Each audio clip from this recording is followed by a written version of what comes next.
I could be in the beginning of the movie. I'll be the guy that says, "Welcome to hilarity, everyone. Come on in."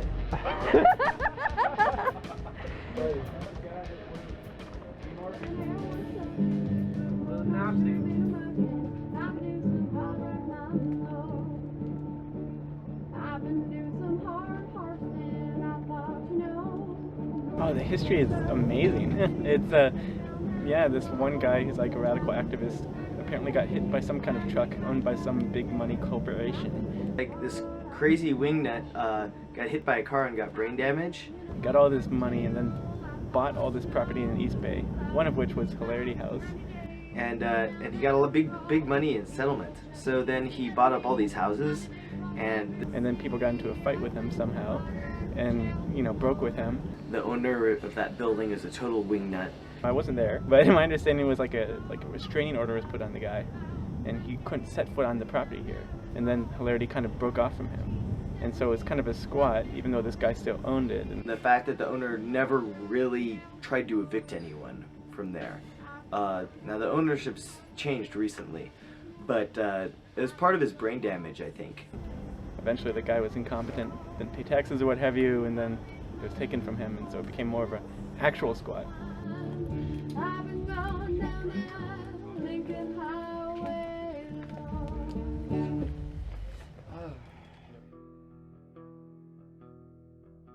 I think it's a phenomenal place. I've never lived in a situation like this before. I really like the traveler kid culture that passes through here, meeting all kinds of different interesting, bizarre, and sometimes scary people. Some people absolutely hate the place. Some people hate the place and have never even gone here. Other people really love it. And for many people it's just like a myth, because a lot of people in like the traveler kid punk culture know about the place. It's really changed over the years. It's gone through many stages. There's so much foot traffic in and out of here. It's very traveler friendly. Like you have people meeting each other, getting inspired to do different projects together, networking, it being like a networking hub for information, bands, projects, zines, whatever. Hilarity and Zoos for a long time had no structure really to it. It was just whoever lived there got along or didn't get along. Fights and resentments and expulsions and people whipping each other off and breaking shit and stealing shit. And the best thing was meeting just like wonderful people who would come, and there were some shitheads too, but whatever. Like there was wonderful people that came in and crashed at Hilarity who'd heard somewhere that there was like a place to stay at this address. For different people it stands for different things. I think in general, like just kind of a general thing it stands for everybody in a very vague kind of way of like just being like a radical space in opposition to capitalism with some degree of sharing and living off the waste of society.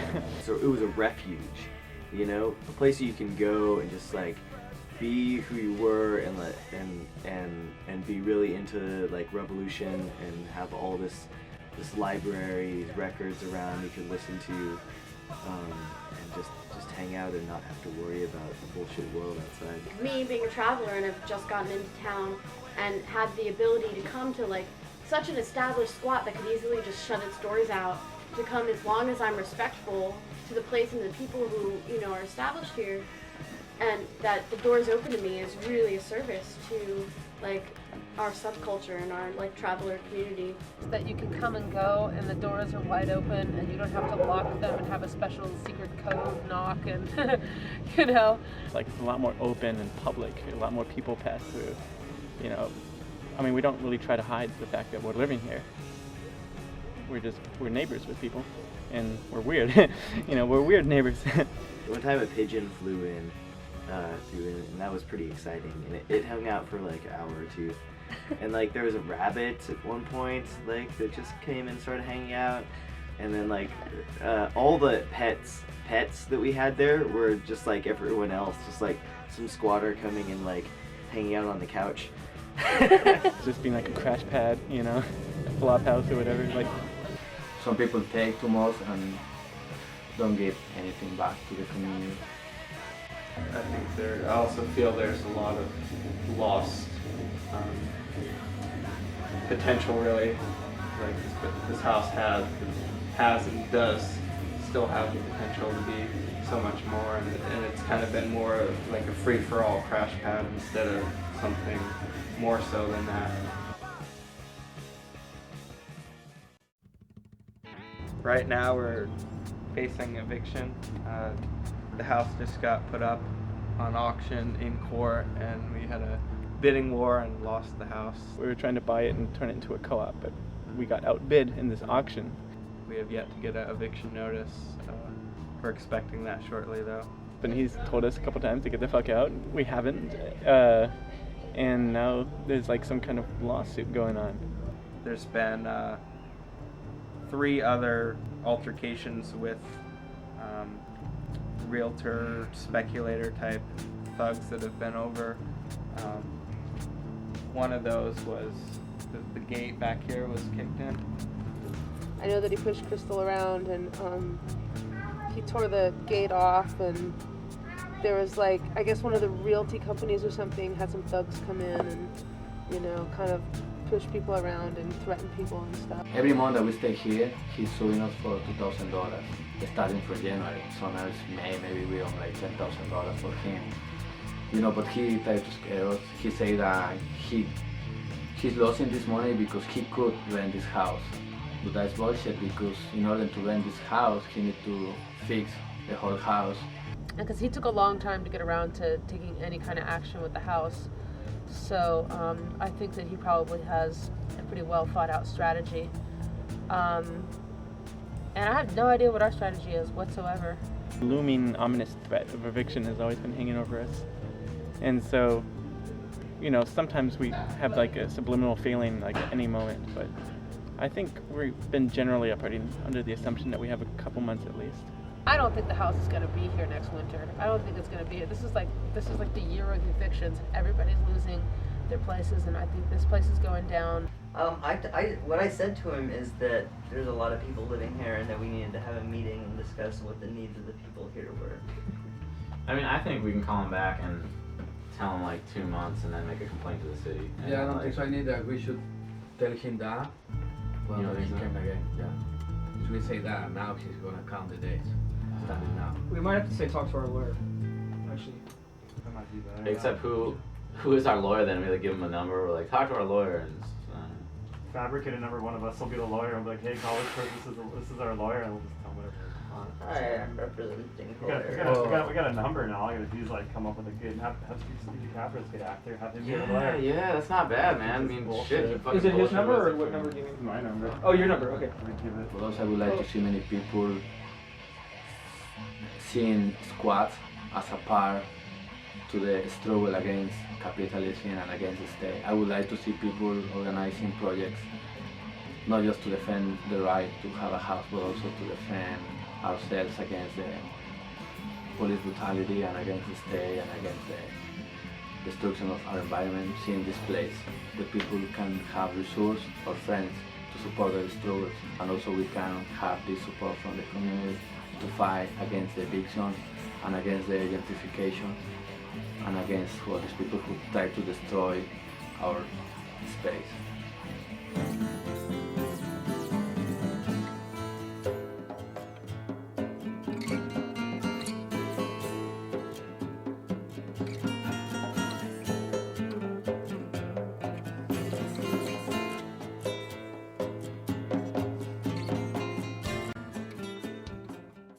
I'm gonna be work tomorrow. Why do you want to know? Well, you said that I guess I'm following rules just because I have to carry my gun or wear my uniform. So I guess your employer tells you when you gotta be at work or when you gotta go to school.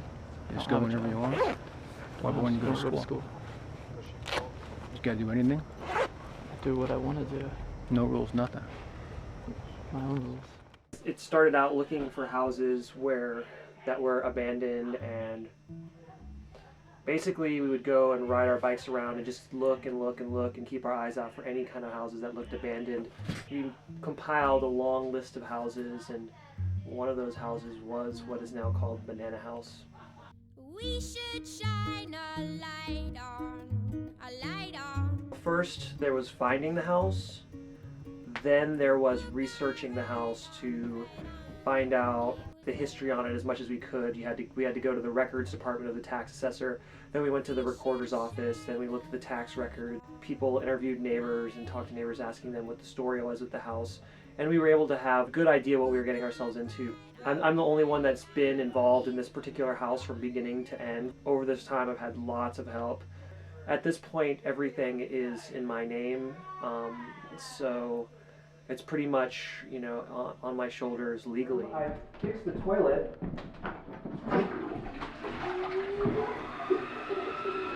And this was filled with like rusty pots and pans, which we threw away, and this has been soaking in bleach since the cops came and locked me out, which I guess that was like fucking 2 months ago or something.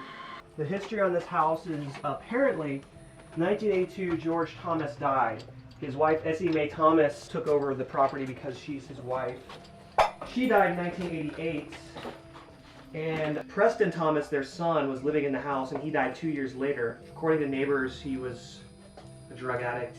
So after he died, no one came forward and claimed the property from 1990 till now, 2004.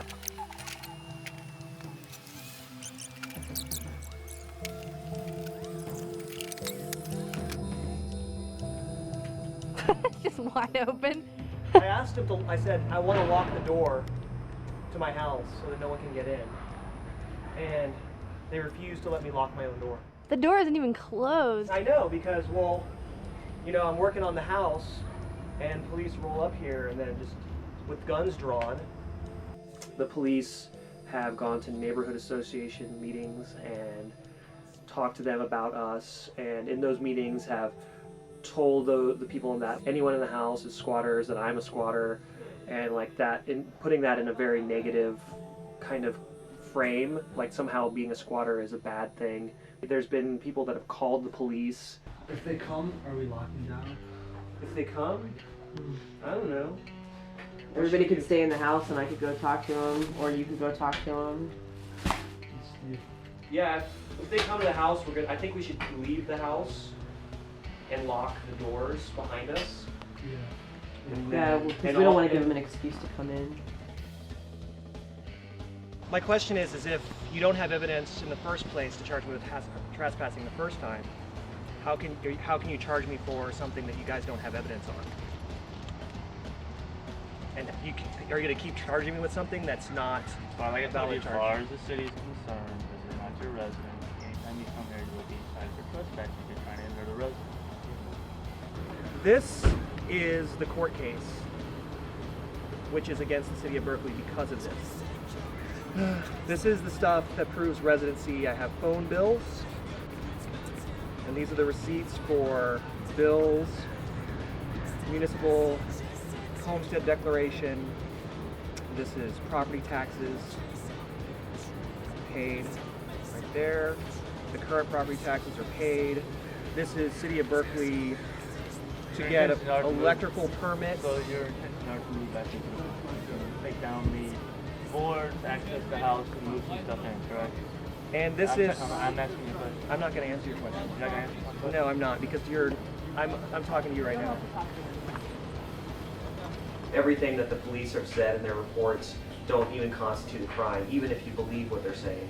And Sergeant Curtin was making his press conference on the steps of our house. To all persons present here on 62nd Street, this place has been appropriately posted per Title 13.52 of the Berkeley Municipal Code as no trespassing. If that is unclear to you, I can certainly assist you in directing you to a location where you can find the text for 1352. I've read the text. Okay, that's fine, Mr. Cabri. I know you've been cited for that in the past. And under what authorization does the city have to I've post now it? made my statement. Thank you. I got to court and the judge opened the file and all it had was the ticket. There was no report, there was no evidence, there was no nothing. On January 15th, I was picking up trash in the front yard and someone called the cops and they arrived, for, I guess illegal cleaning up of yards. Sir, are you demonstrating your interest in failing to sign a notice to appear? No, If I'm so, signing it, please continue but I'm talking just about letting you signing. know that I thank you and encourage you in an equally exuberant spirit to sign that citation. I'm just letting you know as I sign it, Please. my feelings on the citation and my objection to it, so that my objection is documented and that I am evoking my civil rights at the same time that I'm acknowledging that you are making an illegal citation. That's all.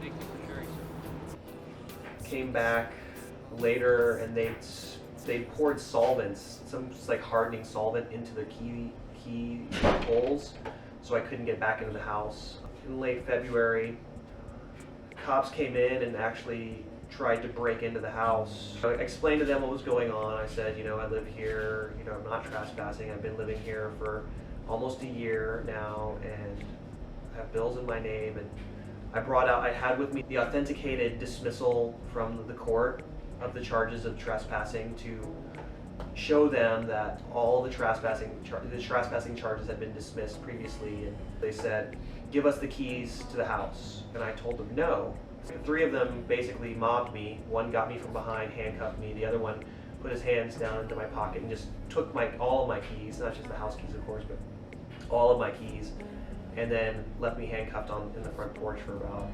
45 minutes. What's going on? Who got arrested? What for? I can't give you their names. They were arrested for trespassing. And what else did you want to know? Oh, I don't know. Where are they going? What's gonna happen to them?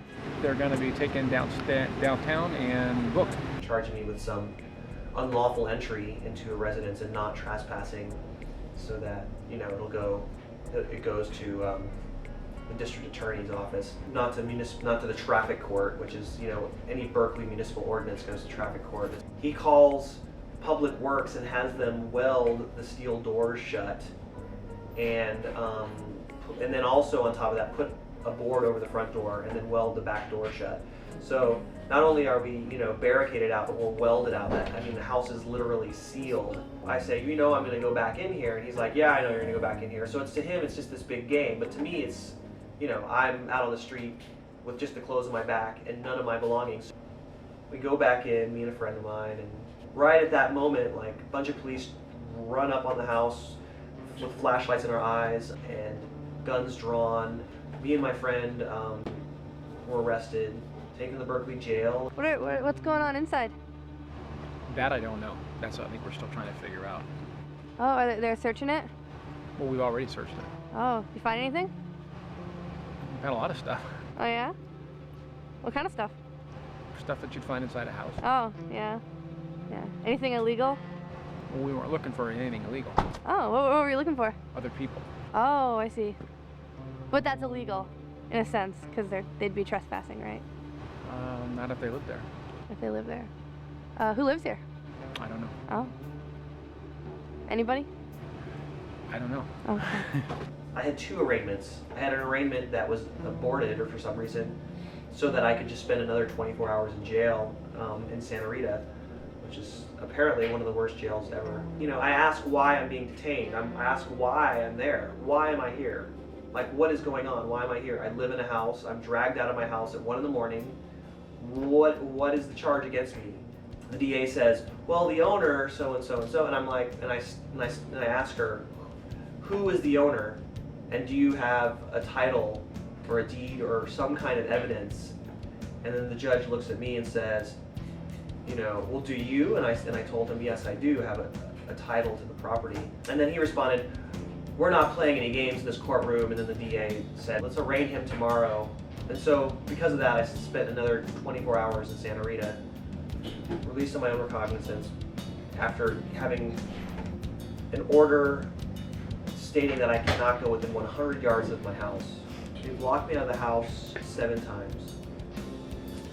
I'm claiming title by occupancy, which means I just have to occupy the property for any period of time to be the owner of the property. According to the law, there's 5 types of ownership. First is occupancy, next is prescription, and the occupancy is what I'm claiming now, but prescription is what I'm working towards. Prescription is adverse possession, which is where you stay somewhere for 5 years to get it.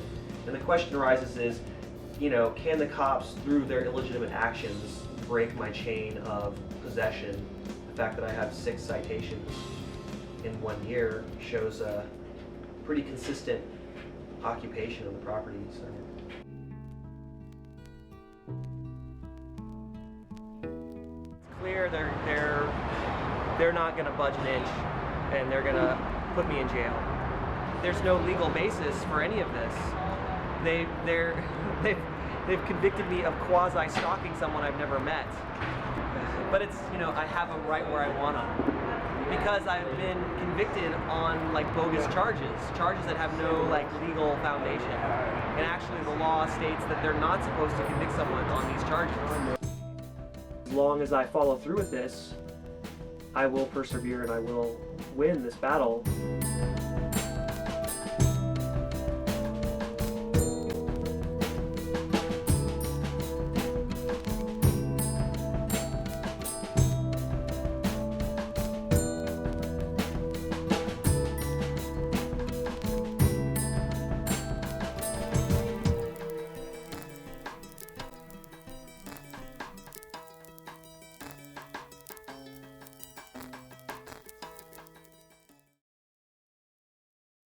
In urban areas, unoccupied buildings will tend to attract people living in them. We couldn't let that continue because the buildings were substandard. They're not designed for residential development. You know, they were unsafe, and we needed to get people out of them.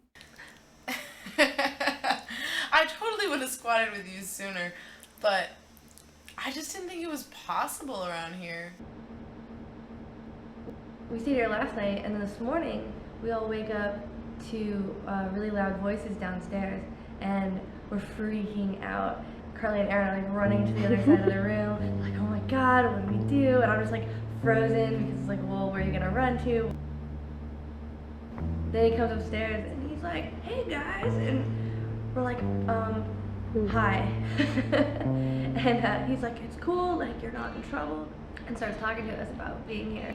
As long as you guys don't let me know you're here and make it look like you were never here, I don't care. Just don't spread the word. It's fine. You can stay here.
So here we are in this beautiful old abandoned building, but it's like really reminiscent of this industrial era in Emeryville. Across the street we have a giant hotel. On the other side of us we have another hotel. We have super fancy condos across the way. There's a big food court mall over there, a Borders, a Barnes & Noble, and then there's a uber bougie, nauseating shopping center, and then we've got Trader Joe's and just all these places to shop. And Emeryville as a city has basically turned into one big mall. So we have Trader Joe's, and we can go like eat out of the Trader Joe's dumpster, things like that. Everything's really close, and it seems really exploitable. It's kind of disgusting in a way, but it's also really, really convenient.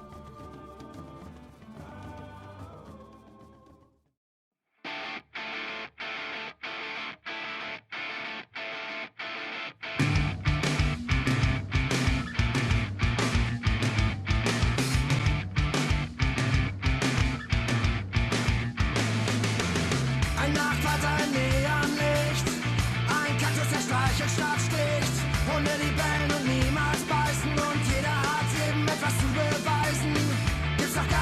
nicht zu fassen.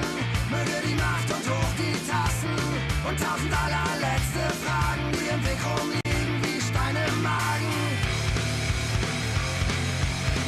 Und das ist alles nur geklaut. Und das ist alles nur geklaut. Das sind die Dinge, die schnell verstauen. Das sind die Dinge, die wir nicht mehr brauchen. Das sind die Dinge, die schnell verstauen. Das sind die Dinge, an die wir nicht mehr glauben. Das sind die Dinge, die schnell verstauen. Und das ist alles nur geklaut. Das sind die Dinge, die schnell verstauen. Das sind die Dinge. Und das ist alles nur geklaut. Ich hab das Uhrwerk nicht gebaut. Ich hab das alles nur geklaut. Nichts als Schall, nichts als Rauch, Kopf oder Zahl, Arsch oder Bauch. Na klar kann ich fremde Menschen leiden, solange sie fremde Menschen bleiben. Und bleiben. Und bleiben. The code works. It works. Whoa, It totally works. fucking sweet. We're watering the plants that are in the house. We have water, guys. Sweet. We have water. Are you growing a garden in the room here? Yes, these are criminals. I'm not growing this garden. This garden's growing itself. Criminals. Hi, I'm a criminal. So is this mold. Criminals. You should just fucking expand these skylights. This is the and face truck of soil a into this criminal. room and just turn this room into a garden. No, everyone calls it the garden. They talk about making it a garden, but like there's It'll mold totally everywhere. just eat through the fucking floor It's and so gross. destroy the room. Like it's so gross. Look at that.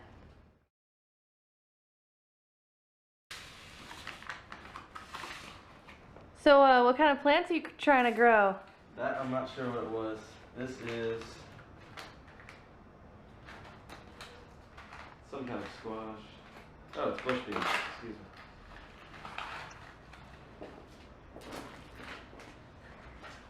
And you don't think this is a waste?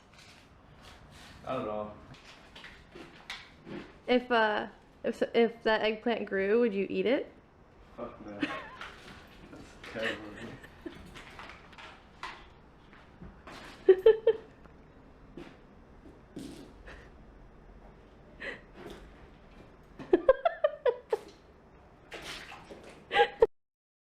Watch out for that electrical cord. Oh yeah. We're gonna have to do something about that. Alright. Now all it needs is time and regular water. And a little love. What's your favorite part about staying at this house? The fact that it's like the pottery barn in the mall is abandoned and you and your friends live there and nobody cares. It makes me remember why I started squatting in the first place. Like, since I've been here and seeing you work on projects and stuff, and how excited the folks are here to like do stuff with this building, it's really awesome. I think this is by far like the most well-established squat with the fewest people that I've ever been at. Most squats I've stayed at like either have a million people living there or going in and out, and like they're pretty open. People know that it's there. They know it's a squat. People are living there illegally or whatever. Or it's completely like secure and nobody knows about it. And you have to sneak in the middle of the night, and there's only like a couple people.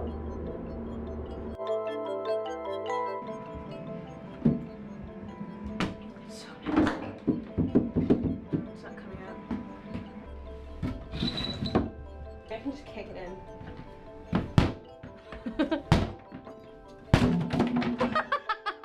There we go. We're squatters. It's our solution to everything. We could just break this, you know. There we go. Actually, no, that pipe just broke. Is what happened.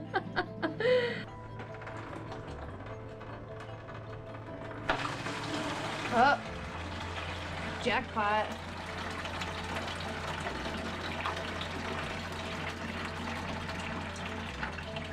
Ooh. Oh, that stinks. Yeah. Oh man. Yeah, this pipe is just fucked. It's like crooked. Well, yeah, I just did that. Like, see, like this is a separate piece, and then that U Like that just snapped. Like it's really corroded down there, if you can tell. Wow. That's really intense. And it smells horrible.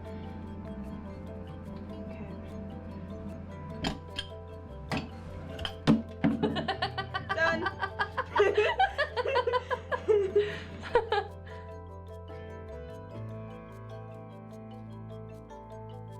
It's doing something that we were all told couldn't happen, because you're told that you can't squat in the Bay Area, you can't squat in America, and here we are in, you know, Emeryville, which is probably one of the most expensive areas to live. We have access to water, we have access to electricity. It's kind of like a big fuck you to everyone that said we couldn't do it. And hopefully this will inspire more people to squat other buildings here. And granted, like, squatting does take time. You have to put a lot more energy into your house. You don't just cut a rent check every month. You are busy, but you can choose the times, like when you put in work and when you don't. And if something comes up that I feel like is a bigger priority, if a friend gets hurt, I can go to the hospital.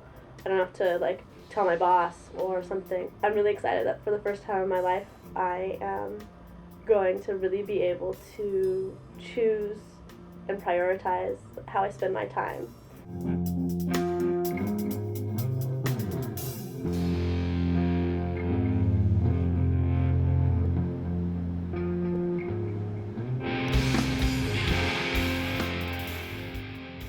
I get a message that we're being evicted.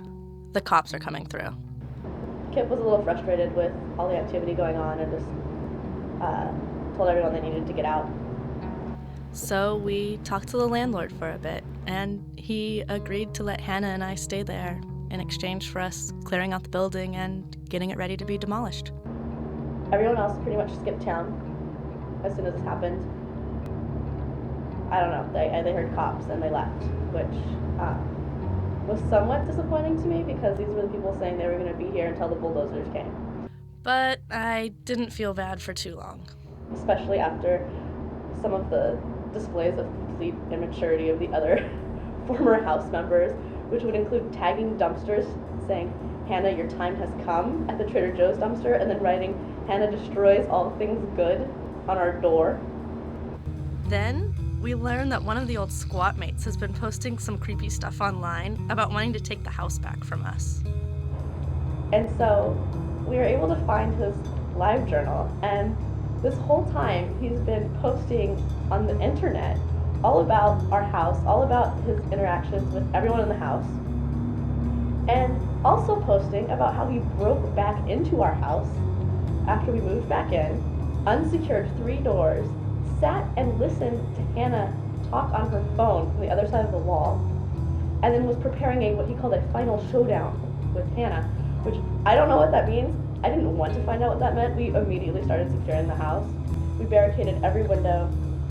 We barricaded every door, so if he got in through a window, he'd have to get through another barricade.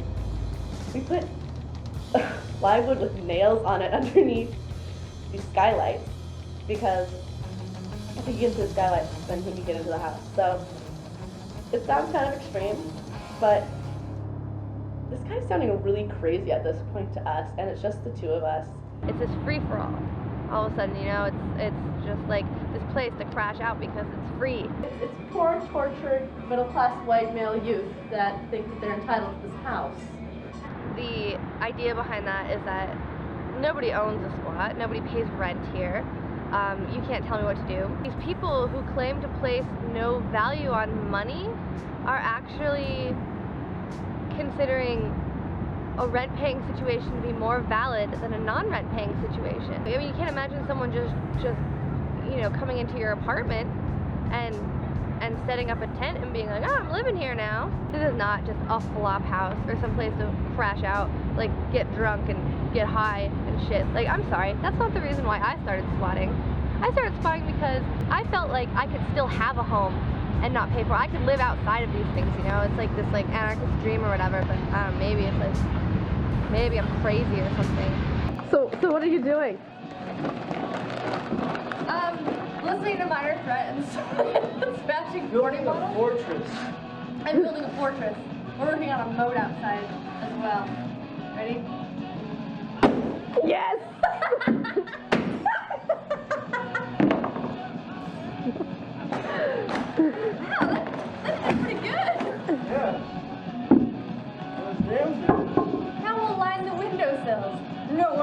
coming into our house. Generally, people don't get kicked out by other squatters. Generally, they get kicked out by a landlord or cops, so that's unique. Now we're trying to figure out what to do, to not call a landlord, to not call the police, because we shouldn't need to.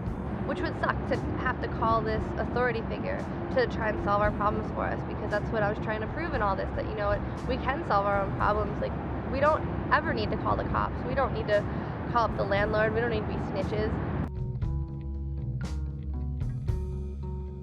Through all this, we found out who's down, who really wants to do things and really wants to change things, and who just wants a place to drink a 40. Personally, I just want a home. And I want a home that's comfortable and that I feel safe in, and not have to work 1,000,000 hours a week at a shitty job to pay rent. And with that extra time, I want to use that space that's free to us to have reading groups and cook food for people and write letters to prisoners and do the things that we don't normally have time to do because we're so busy.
Send this song to 20 people.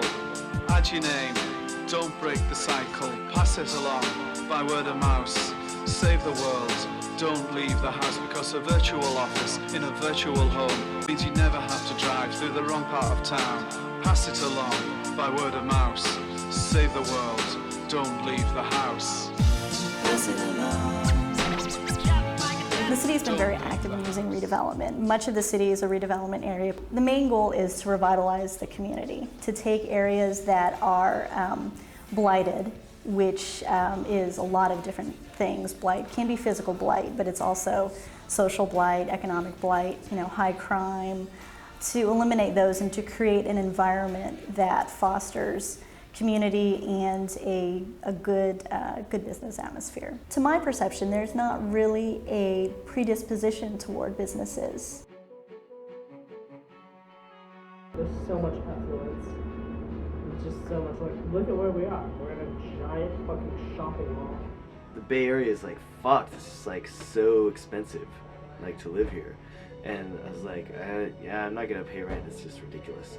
Then if you work enough to pay rent, you're not getting anywhere because all your time is occupied, and then you don't have any time left to do anything that you really want to do, of course.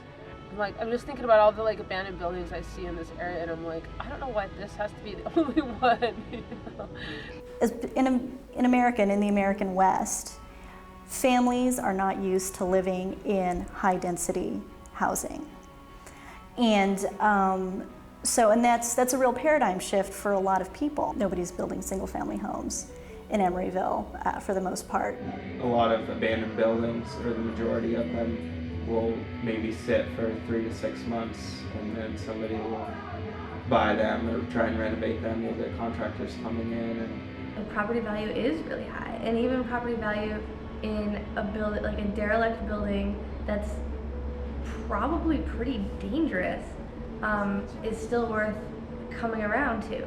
And they can sell off this property pretty high. It would suck to revitalize things and then just say, well, thanks, you lived here for 2 generations, but now you can't afford it, so it's too bad.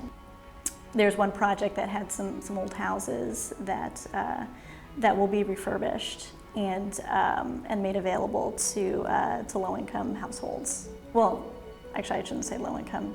There's a specific stratifications, and I don't remember which income level it is. Could be moderate. I don't know. They don't want to allow people to exercise human rights because of money. They'll lose money. If you could just house yourself, then it makes it so that the speculators and the landlords don't have a monopoly on the market of housing. And if you do that, you break their chain of control. It basically challenges the very power structure that's in Berkeley, that's in our country, because our country is built on wealthy people dominating the poor. That's what capitalism's benefits are, profits. Stealing cups from Hilarity to stock the Banana House cover.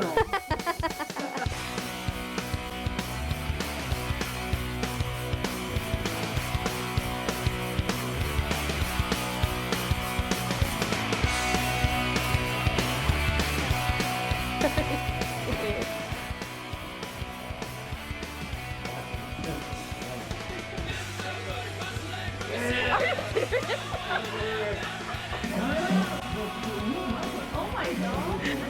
Cartoons!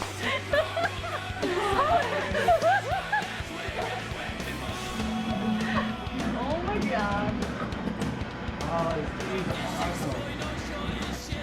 This is the worst idea ever. I don't want a TV in this house. I don't. I really don't want this in here. Vote on it. Who wants it in here?